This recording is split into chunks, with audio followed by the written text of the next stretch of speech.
Hello and welcome to the next episode of Woodward's Watercolours. Well, today what I am looking at, I'm quite excited about this, is Caran Neocolour to Aquarelle. And I have had a little go with these. I tried a friend's actually and just thought they were absolutely wonderful. They feel a little bit like the Derwent Inktense pencils or the Intense blocks, but they're called water soluble wax pastels, so they are significantly different as well. So I am very excited to demo these and to see what I come up with in the scene that we're looking at. It's a scene of a river in the Galgorm in Ballymena, and it is really very beautiful, and it's at autumn time. That's what we're going to demo these on. But before we do that, I've got 13 of these.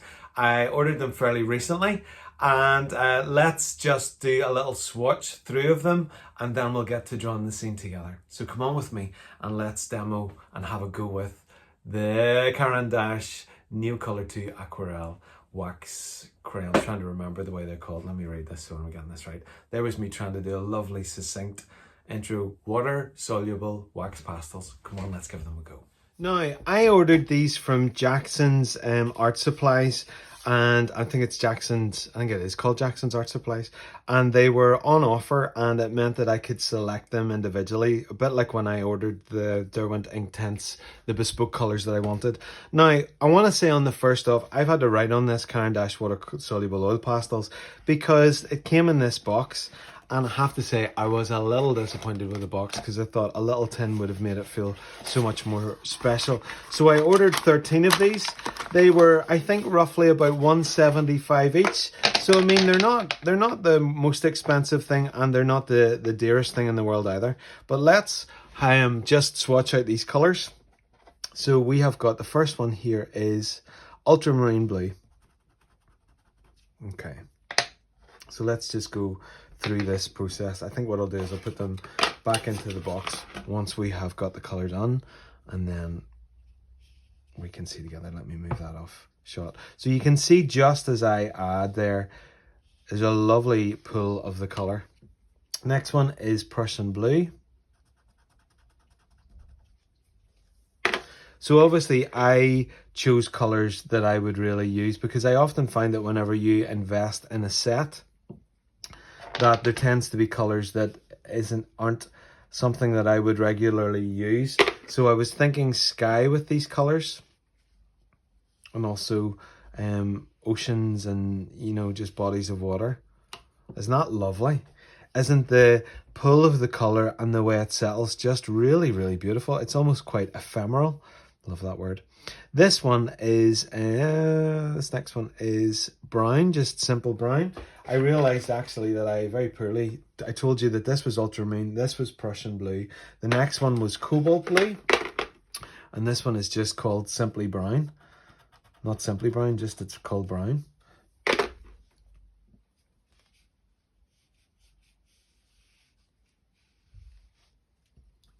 this one is dark olive.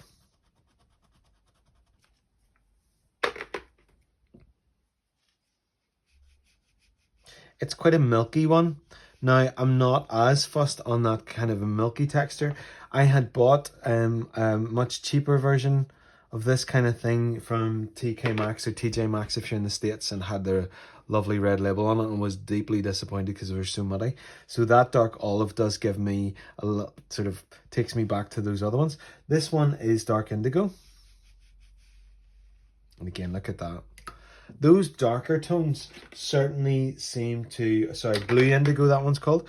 They certainly seem to separate quite nicely and don't have that milky kind of a tone. This one is dark green.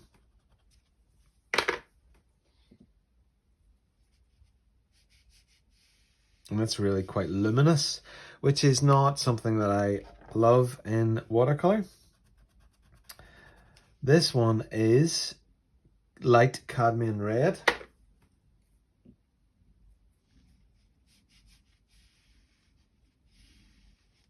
Pulls quite nicely on that one.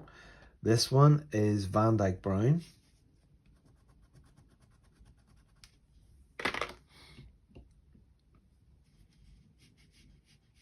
Again, it's got that slight milky texture, which I don't love, but the pulling of the color is really quite nice. This one is black.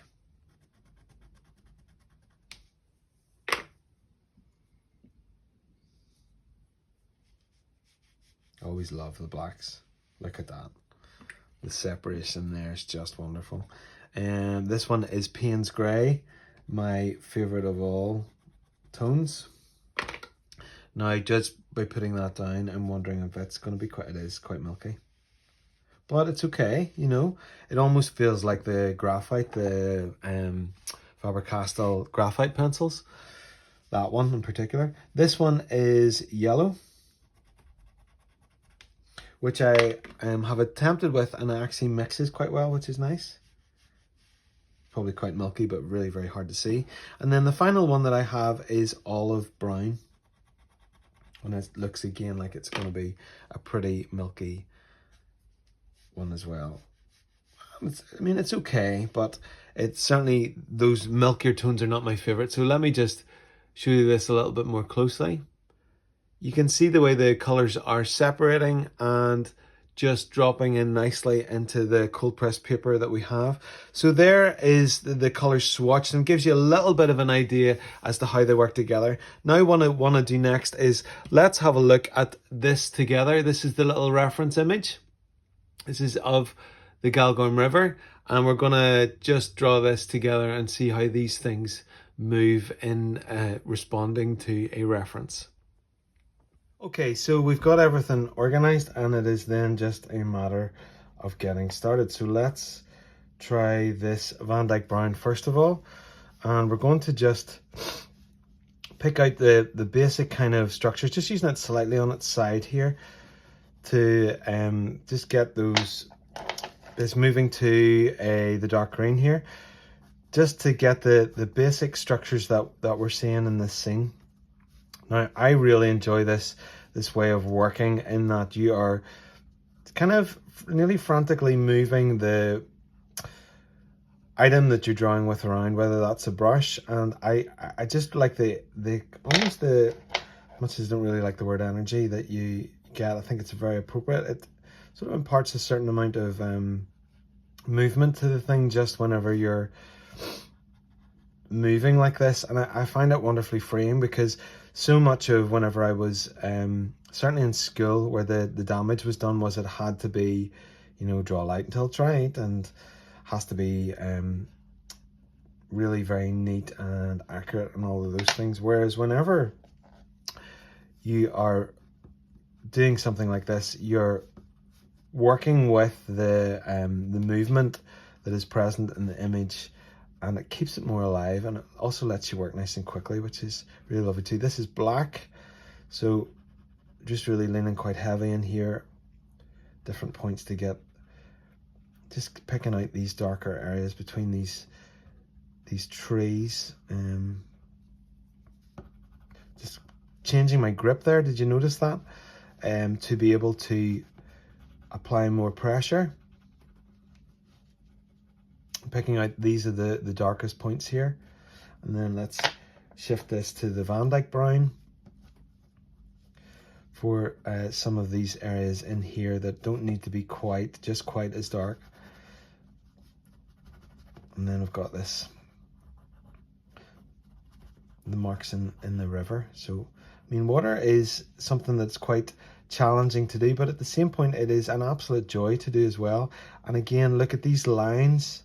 The minute, it's probably quite hard to separate where I am and what I'm doing, but it's just enjoying the lines and the movement of the scene. And then just as I go over to this part where the shrubbery is on this section, you begin to notice those darker points. I always find that very interesting, that the more that you look at something and study it, the more you actually begin to get a handle on the scene and what is actually present there. This almost dark line that seems to permeate, and then just if I can roll it very gently and get that idea of some of the branches of the trees. Just, I tend to find that if you roll something as you're drawing with it, same with the pencil as well, what you're going to find is it will give you a really nice thin line that almost is kind of sharpening itself. So just just doing that. Okay, so next I want to take some of that darker green again and build that in this section here. And also just in some little subtle areas, it's definitely darker in this part here. Okay, where's my grey? There's my Payne's grey. So the Payne's grey is going to be really useful for the likes of this water seen in these areas here. I mean, there's little bits of brown.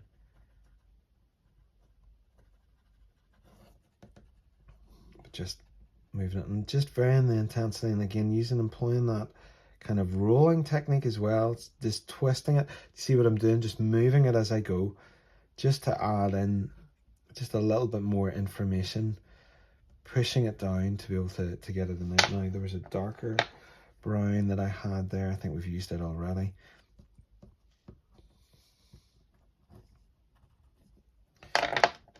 We've also got this olive brown, which I haven't used yet in this scene, so we're just going to add in a little bit here.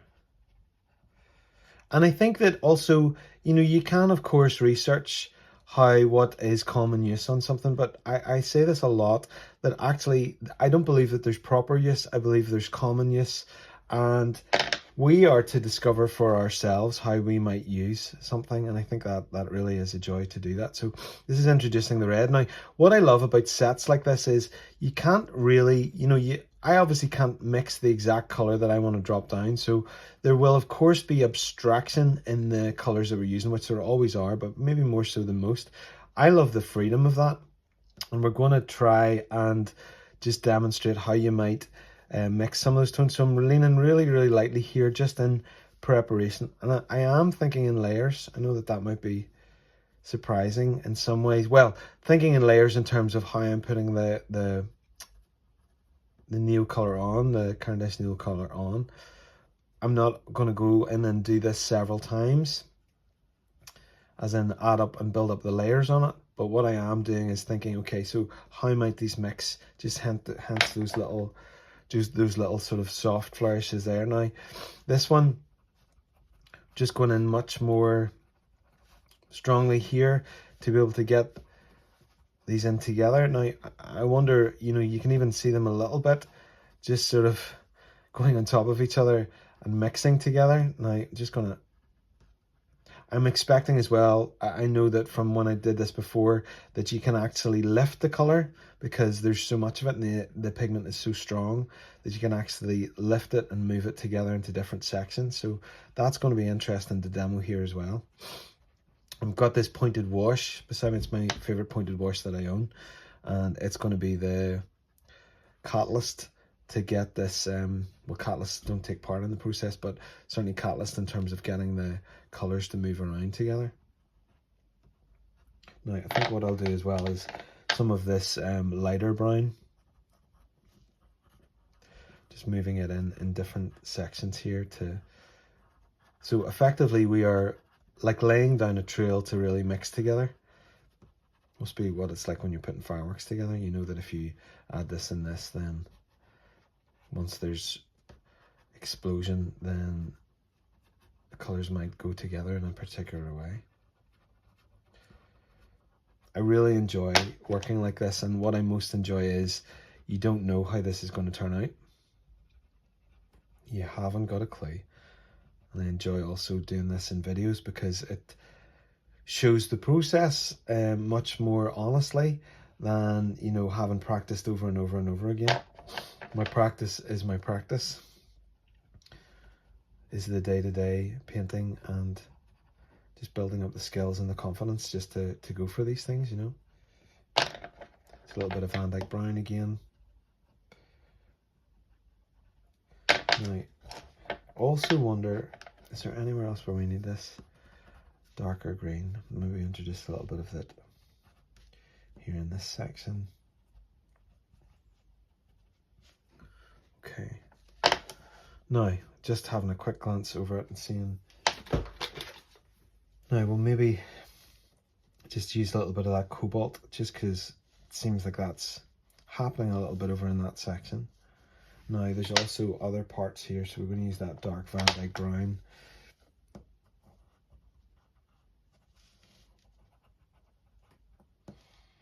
Just in the river, and the activity of the river here.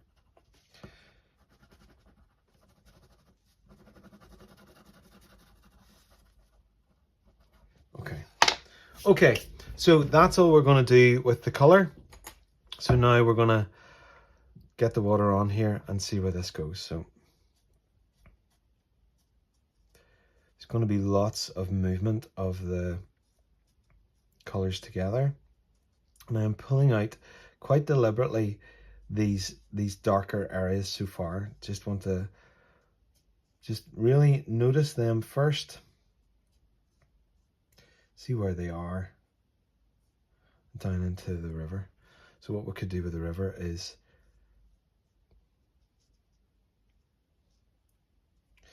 so it tends to help. So I'm lifting a little bit of this darker tone to drop in there. See, that's working really, really successfully just in some of those little areas.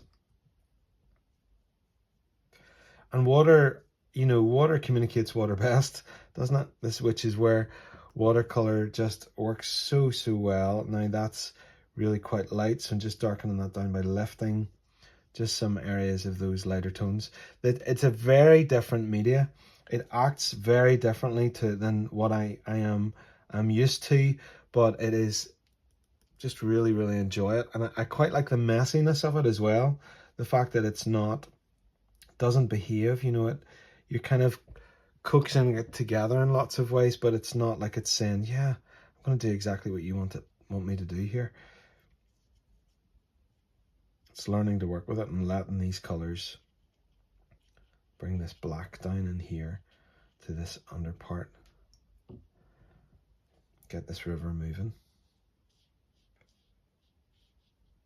Love the sound of the brush against the page. The stillness that sometimes happens. Okay, so then for this particular area here, we're wanting these colors to mix. Now they're going to be much more vibrant. For me, in some ways, these colors are quite uncomfortable because they're not close to what I would normally try and get. You know, they're definitely abstracted, as I had said before, and the colors are going to mix together as well, just as we get a few taps in there. Just agitating them, sort of spiking at them a little bit to try and get the sense of these colors and get them agitated and moving together.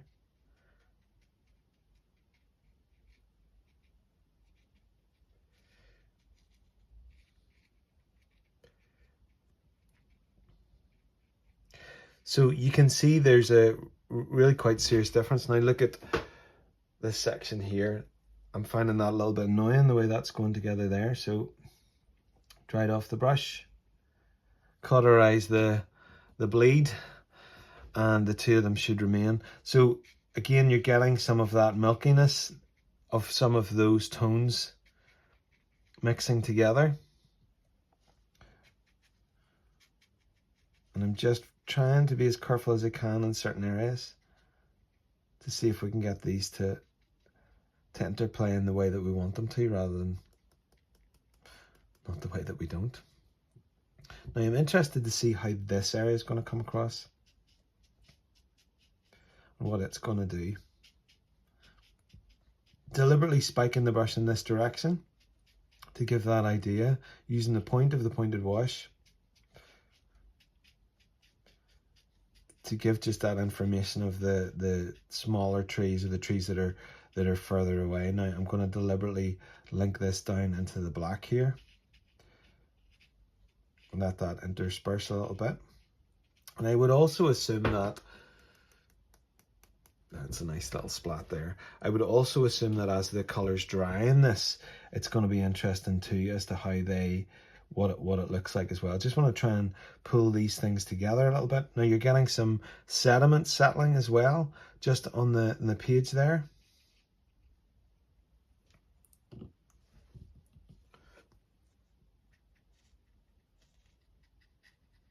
Just trying to notice those areas that haven't been agitated just as yet, and getting them to play together. Now, I am more than happy to have areas that, you know, then the negative space element to it, but also I want to be able to use the colour as best I can too. So you can effectively, you know, draw with those little areas, you know, the point of the wash there. Okay, don't think that I want to do too much more to it.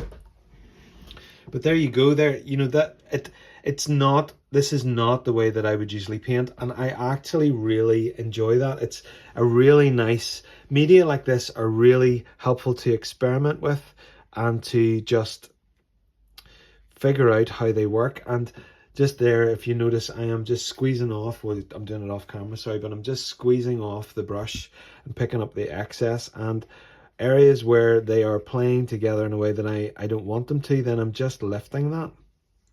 So this whole section in the middle here, now I'm quite pleased with this nice swirl, so we'll let that play together, but I'm going to lift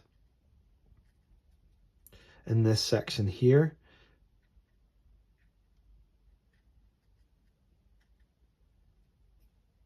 Let these two, I'll pull that a little bit just. But I'm happy with that really lovely swirl that's happening down there. So there's the reference. Let me pull that up close to you again.